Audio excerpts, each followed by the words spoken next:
قتل ناحق، اگر خدا نہ خاصہ اللہ ہم سب کو محفوظ فرمائے، اگر انسان نے کسی کو اپنی زندگی کے اندر قتل کر دیا اور معافی تلافی والا معاملہ نہیں کیا، سر وہ بھول جائے کہ رب غفور رحیم، وہ اپنے ذہن سے نکال دے کہ رب معاف کر دے گا. کیونکہ سنن نبی داؤد کی حدیث ہے، 4270 حدیث کا نمبر ہے. اللہ رب العالمین رسول اللہ صلی اللہ علیہ وسلم فرماتے ہیں کہ اللہ تعالیٰ ہر گناہ کو معاف کر سکتے ہیں سوائے 2 گناہوں کے.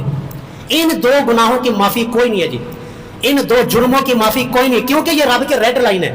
وہ پہلا گناہ الاشراک باللہ، اللہ کے ساتھ شرک کرنا، جو کہ میں نے پہلی ریڈ لائن کے اندر بتا دیا. اور دوسرا کسی بھی انسان کو ناحق قتل کرنا، انسان کو، سر مسلمان کو نہیں، کسی بھی انسان کو، چاہے کوئی کافر ہے، ہندو ہے، یہودی ہے، عیسائی ہے، کسی بھی انسان کو قتل ناحق اگر قتل کر دیا تو آپ نے رب کی ریڈ لائن کو کراس کر دیا اور آپ نہیں پھر جی بچ سکتے.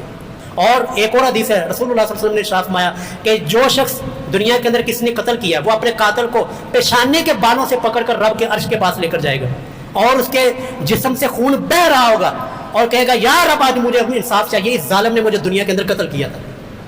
حالت کیا ہے کہ اس کے جسم سے خون بہ رہا ہوگا. یار اس حالت میں آپ ہاسپٹل چلے جائیں نا، اسپتال، تو لوگ بھی کہتے ہیں، ڈاکٹر بھی کہتے ہیں وہ پیچھے ہو جائے، ایمرجنسی کا معاملہ ہے، پہلے اس کا معاملہ حل کیا جائے.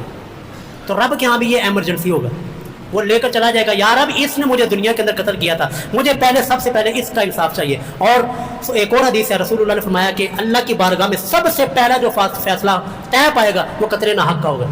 حقوق اللہ میں نماز کا سوال ہوگا، حقوق العباد میں قتل ناحق کا فیصلہ ہوگا.